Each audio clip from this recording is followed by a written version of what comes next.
Don't miss this extraordinary opportunity to see this thing. I, myself, have known much music from this show for most of my life. I've never seen a performance of the Consul.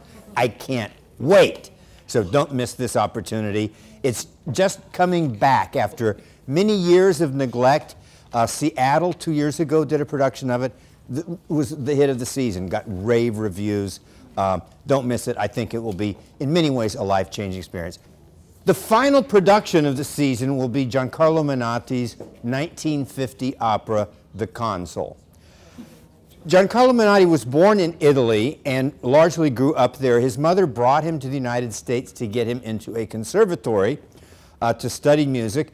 In those days, in the early 40s, the Curtis Institute in Philadelphia was considered one of the finest music conservatories in the country. The piece is a gripping story about a woman whose husband, John Sorrell, is being pursued by security forces from an unnamed European country, and he has to go into hiding. He gets out of the country and leaves Magda with the task of obtaining visas for herself, his mother, and their child to come and join him. This proves to be far more problematic than you might ever, in your wildest imagination, begin to comprehend. This is one of the early encounters that Magda has with the secretary, who is the gatekeeper for the Consul, whom no one has ever seen or spoken to. And here's a woman, her husband's life in danger, her child sick, John's mother, her responsibility, and this is the progress she's able to make in terms of resolving it all. But what is there to explain? Explain that John is a hero. Explain that he's my John. Explain tell him my need. Fill in these papers. This is how to begin. Your name is a number, your stories are case, your need a request, your hopes will be filed. Come back next week. Thank you, terrific. And gripping and dramatic, and I think you can hear those vestigial Pucciniisms even in the music, and very melodic at times, and you will hear a little bit more of this. The piece was a huge success, as I said earlier. Upon its clothing, it was announced that La Scala in Milano, arguably at the time the most important theater in Europe, was bringing as much of the production, as many of the artists as were available, to Milan for performances at La Scala. It's hard to overestimate or over-explain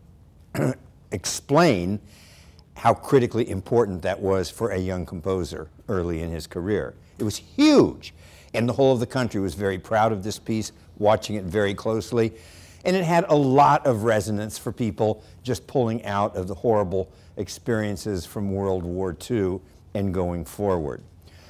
The most famous and enduring piece of music from the Consul is the aria that we'll hear now.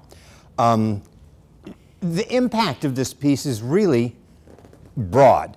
I think during my lifetime, over the last 40 years, I have probably seen a New York Times crossword puzzle clue to the effect of Magda in the Consul, and the answer was Sorrel.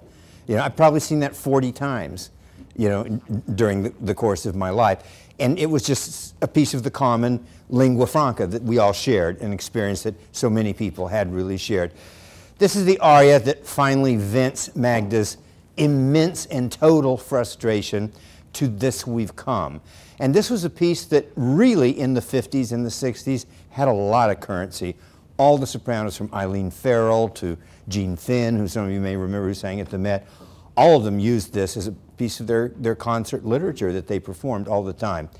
It's a pretty magnificent piece, and I'd like for Betsy Diaz to sing it for us right now. They cannot stop the clock. They are too thin an armor against a bullet. What is your name? What is your age? What is your name? What does that matter? All that matters is that the time is late, that I'm afraid I need your help. What is your name? What is your name? What is your name?